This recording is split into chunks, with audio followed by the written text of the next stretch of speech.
Salut à tous les tourbillens et bienvenue pour ce deuxième épisode de Tourbilivre.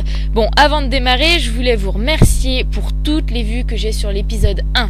Franchement, je m'attendais pas du tout à en avoir autant, je me disais 3-4 vues c'est déjà pas mal. Mais là, autant, mais je suis choquée. Alors franchement, je voulais vous dire merci, un très grand merci. Bon, pour ce deuxième épisode aujourd'hui, nous allons parler d'Eragon de Christopher Paoli. Et je vous préviens, pas la peine de me parler du film ou de dire ça. Le film Eragon, c'est ma passion. Ou bien alors ceci. Ouais, mais dans le film, y a pas ça, alors je me désabonne. Voilà, c'est tout. Le film est juste une grosse daube. Il respecte absolument pas le bouquin. Et en plus, il est franchement mal joué. Non mais sérieux, vous trouvez pas? Attendez, pour des soi-disant acteurs professionnels, faire endormir la personne qui regarde le film, c'est pas franchement ce que j'appelle jouer correctement. On captive, normalement. Bon, alors ce que je vous demande, c'est d'oublier le film durant cette vidéo, sérieusement. Bon, pour commencer cet épisode, petit résumé d'Eragon. Alors, c'est un jeune garçon de ferme, brun, aux yeux noisettes, je précise, c'est important, qui chasse dans les montagnes. Quand soudain, une pierre bleue arrive par magie et explose le sol devant lui, réduisant en cendres ce qu'il voulait chasser. Cool. Il la ramasse donc pour essayer de la vendre et acheter de la viande à son village avant que l'hiver n'arrive. Mais il s'avère que cette pierre est en fait un œuf de dragon volé au tyran qui martyrise le pays, Galbatorix. Après la mort de son oncle, oui, Eragon vivait chez son oncle, j'ai oublié de le préciser, Eragon décide de partir de son village, avec son dragon. Brom, conteur de ce village, décide de l'accompagner, lui et son dragon. Saphira, je précise, c'est une fille. Ils partent donc sur les routes, tous ensemble, joyeuse petite compagnie, non je rigole. Ils se font pourchasser par les Razaks. Les Razaks sont des créatures, insectes, assez bizarroïdes, qui sont à la solde de Galbatorix. Et après une de leurs attaques, qui s'avère mortelle pour Brom, on découvre que celui-ci est un ancien dragonnier. C'est à partir de ce moment-là qu'apparaît un nouveau personnage, qui s'appelle Murtag. Il va les emmener jusque chez les rebelles. Le camp des rebelles est chez les nains, seul endroit à part la forêt des elfes non conquis par Galbatorix, ce qui est un point positif pour les rebelles.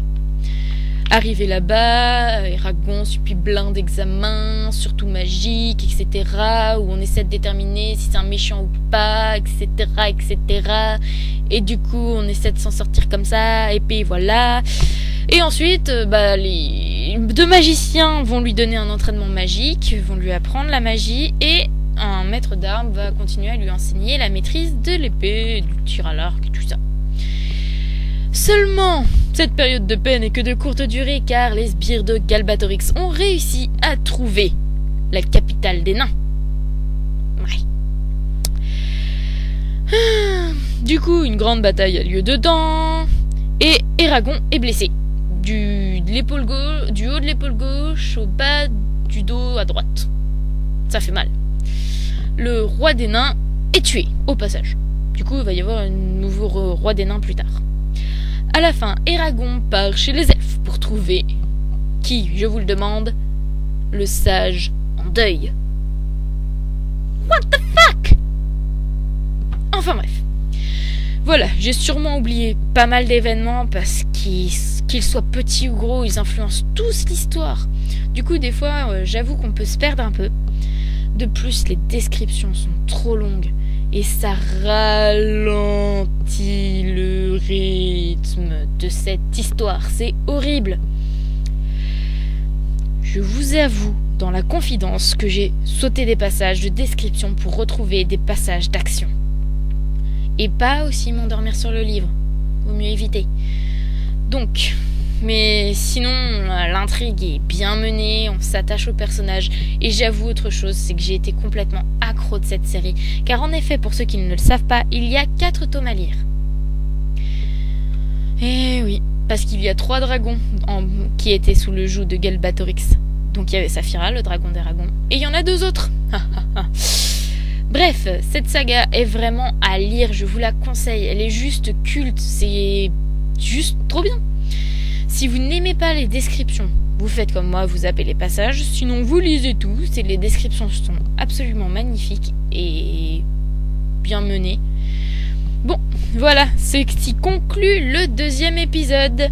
Si ça vous a plu, vous pouvez mettre un pouce vert à la vidéo, mettre un petit commentaire, ça fait toujours plaisir, hein, ce serait gentil. Et vous pouvez aussi vous abonner à ma chaîne YouTube. En attendant, à la prochaine les tourbilol. Ciao ciao.